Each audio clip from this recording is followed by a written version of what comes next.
We are presently witnessing perhaps the most brazen crime in the history of crime.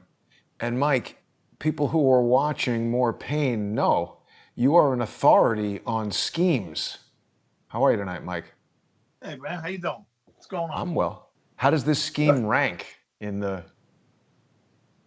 Well, it's a multifaceted scheme. I think you needed to have COVID to have this scheme because you needed the mail-in voting. So it's not just an election fraud scheme; it's a massive scheme. Perhaps with one of the major benefits or one of the major prizes is election fraud. And on top of that, they get to control you and lock you up and take your money away. And as Moynihan told me, and some other people have said, this is a disparity operation to take your money away, make you poor, and cripple you financially, and make you. What happens if you what happens if you can't stand on your own 2 feet? You depend on who? You're going to depend on the government for some help, and for the folks that are depending on the government for help, okay, that's set up as a bridge, supposedly, to help you out during tough times until you get back on your feet. But what if you never get back on your feet? What if the playing field is so slanted and it's been so rigged that all the pieces that are on the board for you to get back on your feet have been just wiped off? The businesses, right. Your businesses, your career, okay, all the stores, all the economies, not only of the United States, but of the world, just wiped off, just wiped out and wiped off. And then what are you left with? What are you left? I mean, so who are you going to depend on? And where are you going to go? And let me ask you this, Mike. Yeah. How many people do you know that have been, how many people do you know that have had a fatal outcome from contracting COVID-19? I don't know anybody. How many people do you know that have lost their job or their business or their home? 60% of the people I know are in really bad shape. 60%. Yeah, the other That's 40%, what I'm talking about. The other 40% were doing pretty well. And if anything happened, they probably were going to be okay because they socked a lot of money away. But most of the people I know live paycheck to paycheck. They might not have even realized that they live paycheck to paycheck until this time. So I consider, I went to college and stuff, but I consider myself still a working class guy. I don't know. We used to hang out with these hoity-toity people, like when my kids were in private school. I wanted to throat punch these people. I was like, this is going to go bad. They like talk down to you, like, where did you summer? I was like, in my room. The YMCA. Yeah, what are you talking about? I summer next to a fire hydrant. Right. That's where I summer. What are you talking about? Oh, we summered in the Riviera. I'm like, yeah, me too. I said, me too. My buddy had a Buick Riviera. We used to cruise around.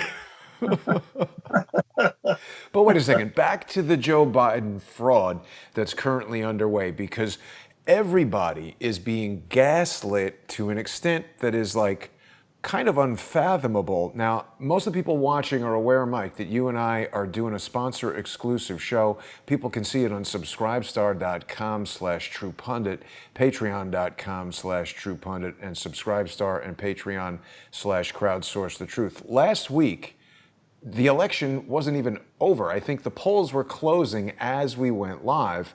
You brought out evidence, firsthand testimony from people who are already reporting that Kathy Buckvar, was she the Secretary of State? Of Pennsylvania. Yeah. We had allegations of cheating in multiple counties, and right away, your Twitter handle was suspended, and basically in real time on this show. What's happened to your Twitter handle? What's happened with those allegations since last week? Well, we broke that on Twitter at 7:10 p.m. The polls in Pennsylvania closed at 8 p.m. You and I went live at 7:30 p.m. As we were on the show, they yanked the account. They shut the tweet down, okay?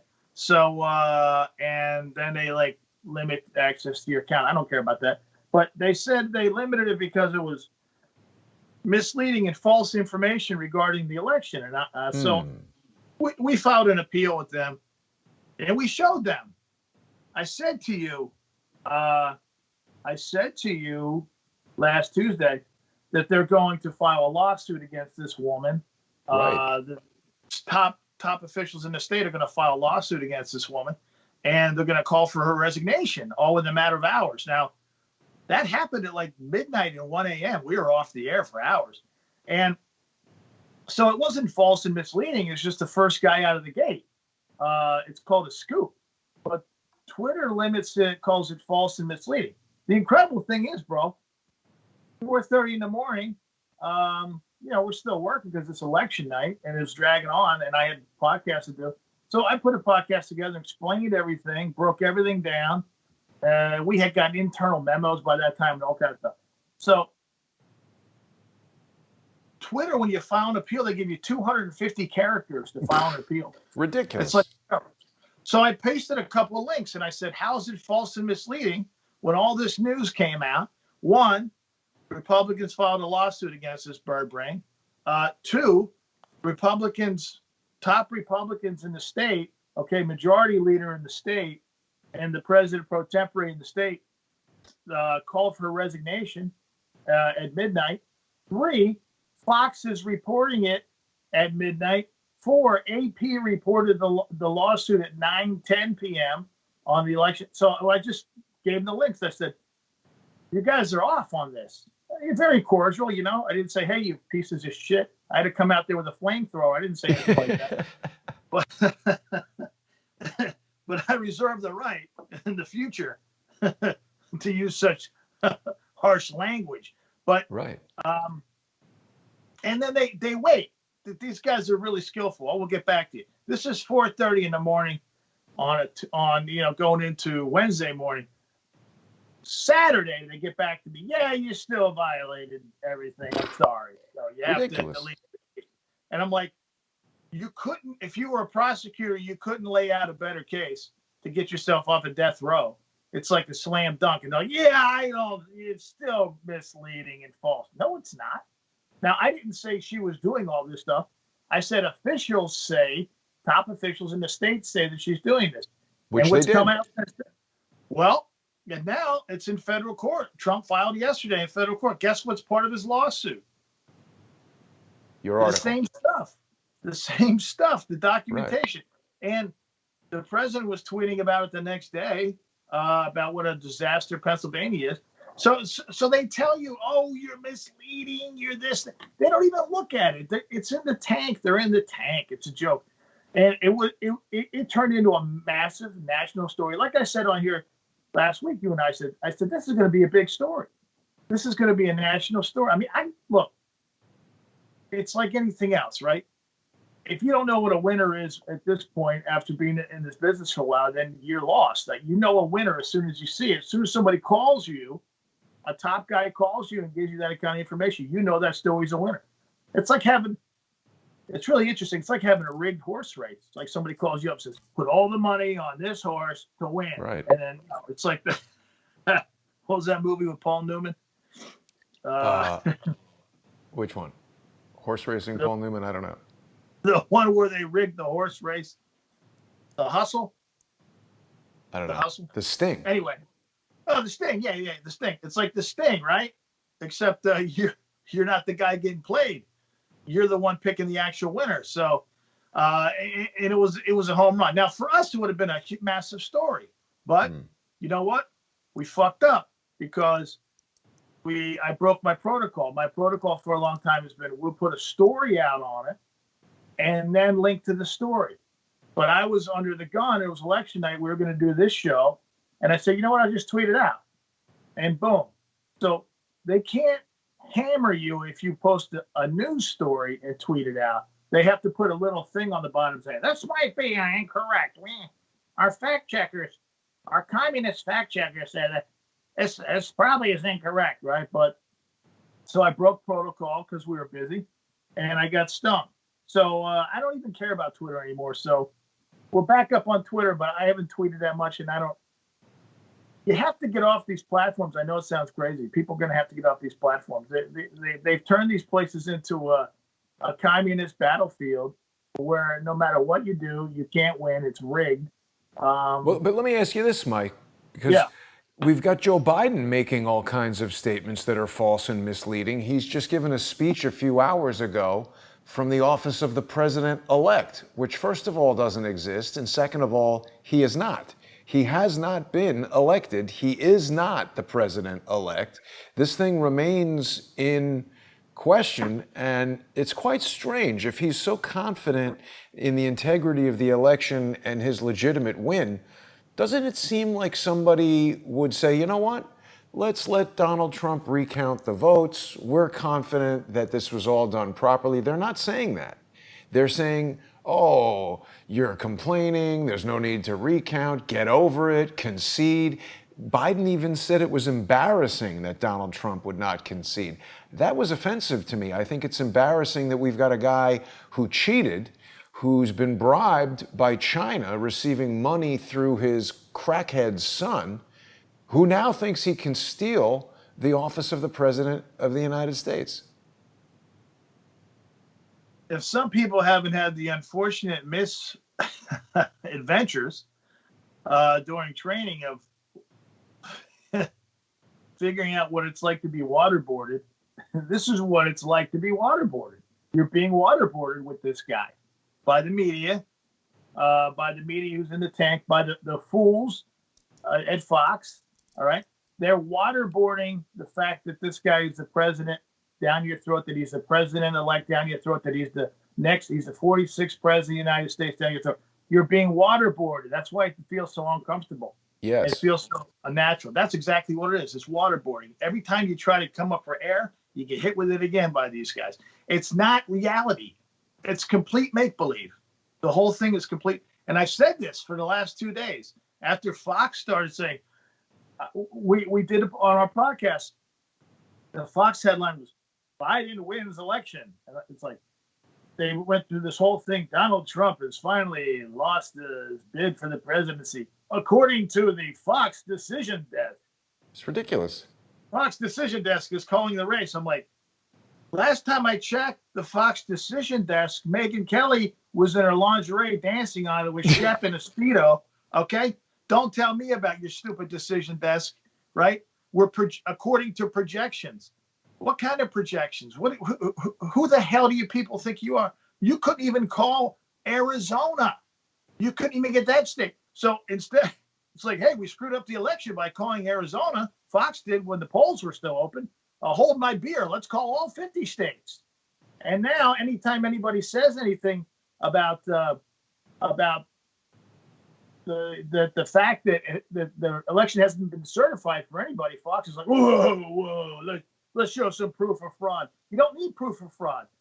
The GSA, the General Service Administration, which certifies elections in the United States, has come out and said, hey, man, nobody's president yet. Everybody chill out until the process. We were on the process.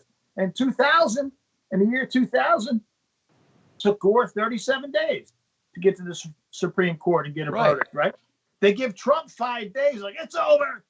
Well, they keep saying, Mike, that there's no evidence, but yet I saw Rudy Giuliani, I think, yesterday on Fox saying there's a ton of evidence, but you're the first national news program that's had me on to talk about it. So all these guys are saying, oh, there's no evidence, but they aren't even looking. And yet we've had a 4-year-long persecution of the president with no evidence. This really got me. Joe Biden, during his idiotic press conference that he just had, he admitted that he's speaking to foreign countries. This is exactly what they jammed up Michael Flynn for, except what Biden is doing is even worse, because Michael Flynn was the incoming national security advisor. He was totally authorized to be speaking to foreign countries. Why don't they come and arrest Joe Biden for the same thing they were after Flynn for? Well, you're missing the point that Joe Biden always talks to these foreign countries just to get his payments. Exactly. Yeah. So it's just a regular phone call for him. Hey, where's my money based on whatever scheme I have in your country? I mean, it's crazy as that. I mean, think about it. A Logan Act violation. You think that the DOJ is going to come after Biden for a Logan Act violation when they haven't hammered him for outright fraud and probably borderline treason? Logan Act is like jaywalking, right? It's like he went out, and he didn't have an inspection sticker on his car or something like that. That's nothing compared to the fraud that he's perpetuated for years. Look, I've said this before. This isn't like this happened. Like, I think the media has done a decent job of uncovering some of the stuff the Biden family has done recently. This goes back 50 years. It's one scheme after another. It's the Egyptian pyramid of schemes, this family, right?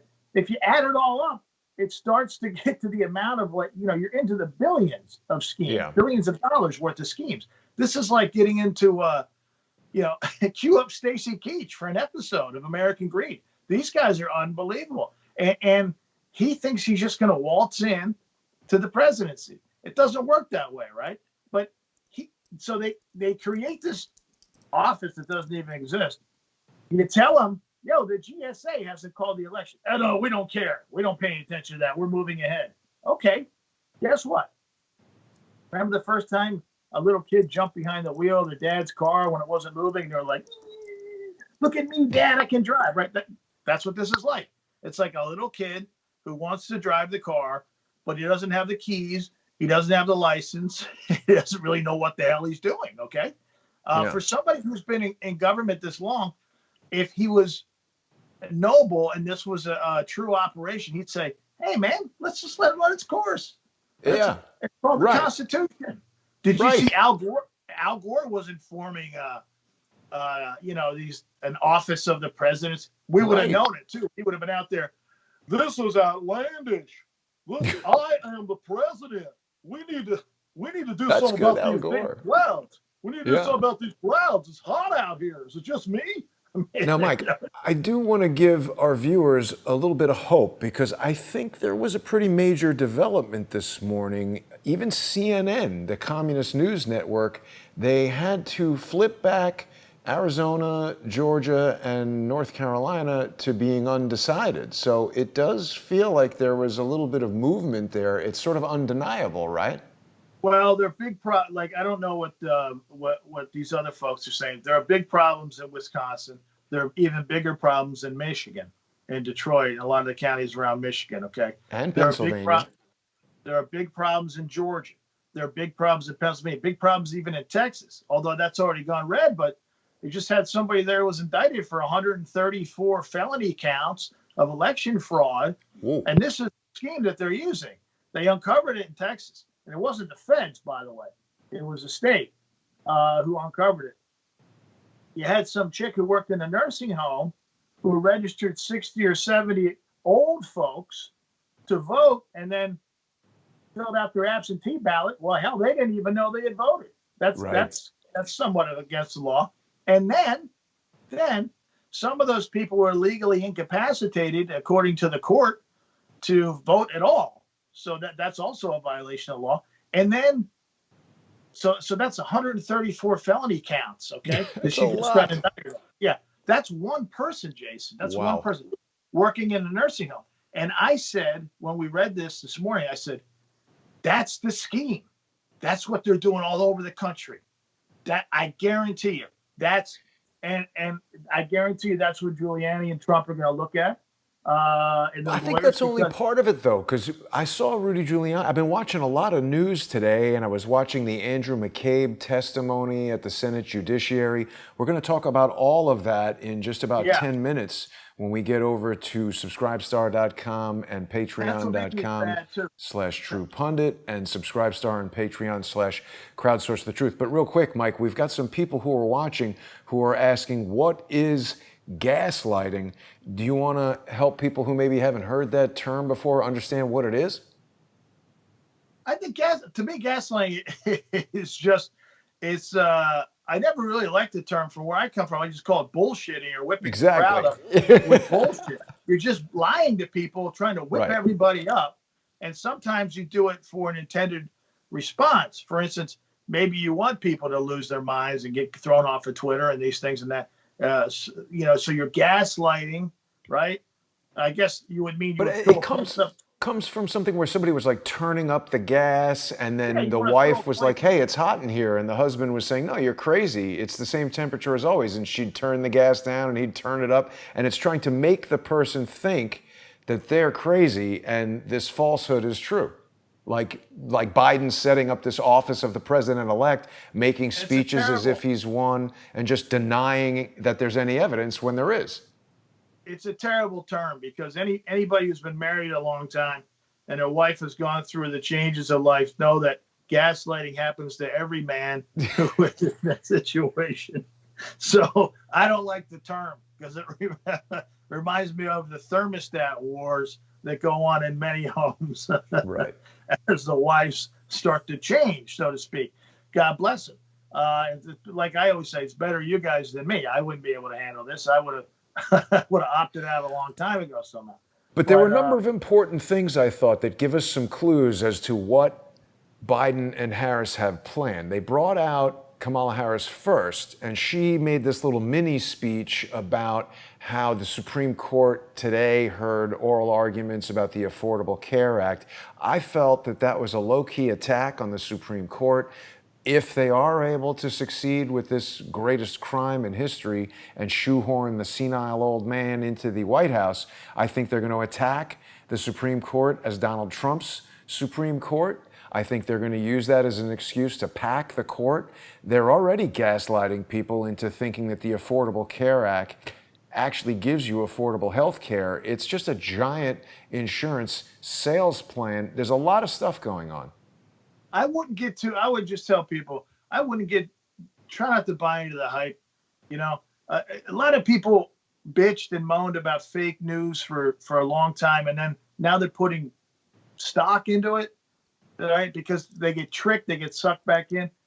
Let's just see where it goes. Let's see where it goes, right? And then you make a decision when you know exactly the pieces that are on the chessboard. They want to get you all fired up and almost like to a lunatic fringe type situation. There's no harm. You voted. There's no harm to take a step back. And you got the holidays coming up. You got other stuff on your mind. Take a step back and see where it goes. I don't think this is over. I really don't think it's over. It doesn't make from what I'm hearing from DC.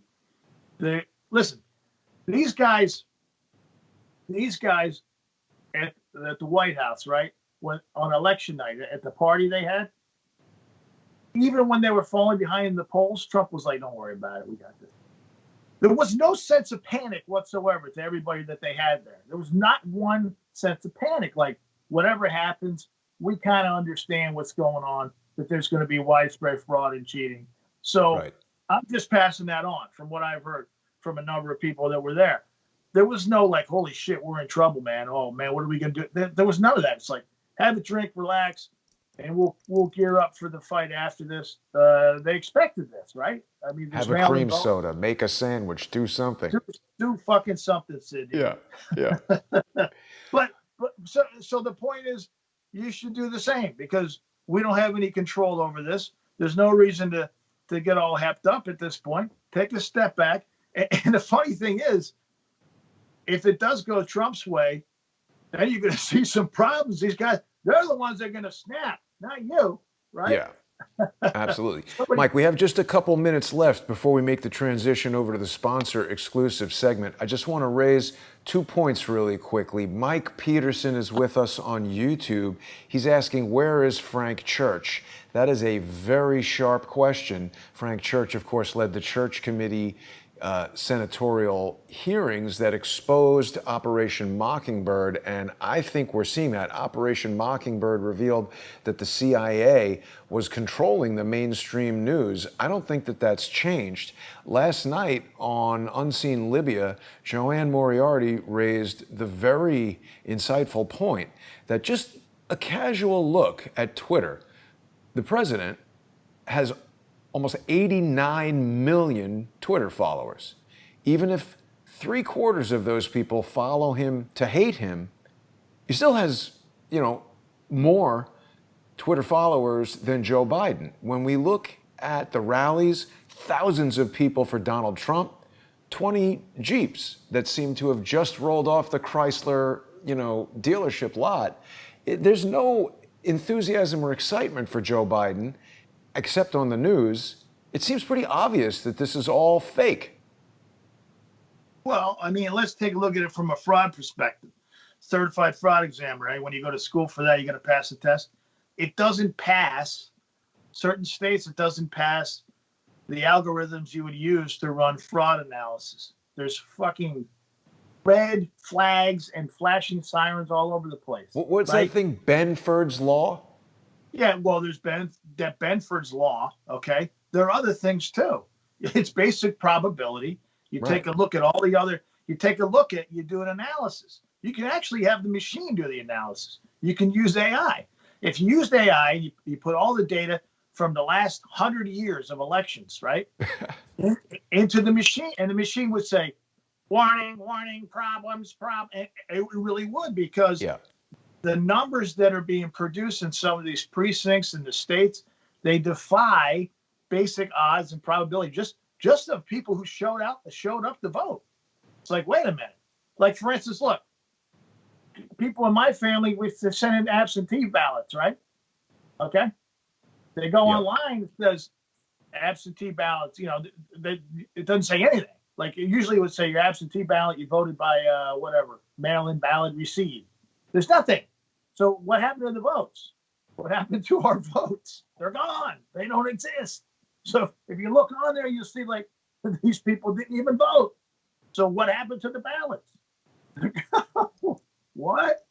Right? And friends of mine in the DEA, they went to vote, the husband and wife, and their kids are in college and away. And so they sent in their absentee ballots, and it's a small town. And the people said, yeah, because they look in the book, and they said, hey, did your kids vote? And they said, yeah, they voted by absentee ballots. Months ago, they said, no, we don't have it. We don't have it. And of course, they're all Trump votes. So it's like, wait a second now. Yeah. That's just myself and somebody I know. I mean, now, Mike, I hate to cut you off, but we're just within minutes here. We got to make the switch. Problem. People can catch the in-depth conversation on this and more topics. We're going to be on subscribestar.com/truepundit, patreon.com/truepundit, subscribestar.com/crowdsourcethetruth, and patreon.com/crowdsourcethetruth. I want to thank everybody who makes that show possible and remind people to check out the Thomas Paine podcast. Mike is going in depth on there every day now, and you can get your news, of course, from truepundit.com. We got to be careful, Mike. You've been breaking news on here, but we got to just try to maybe bend it, because we're pretty close to getting kicked off of everything. The YouTube channel will be back. People are watching us now on Crowdsource the Truth 2. I've been getting a lot of emails from people saying, where you been? The Jason Goodman channel got dinged right in the morning, right after we revealed that cheating in PA last week. So let's see what happens. We'll see everybody in just 2 minutes over on Patreon and Subscribestar. Thanks for watching, everybody.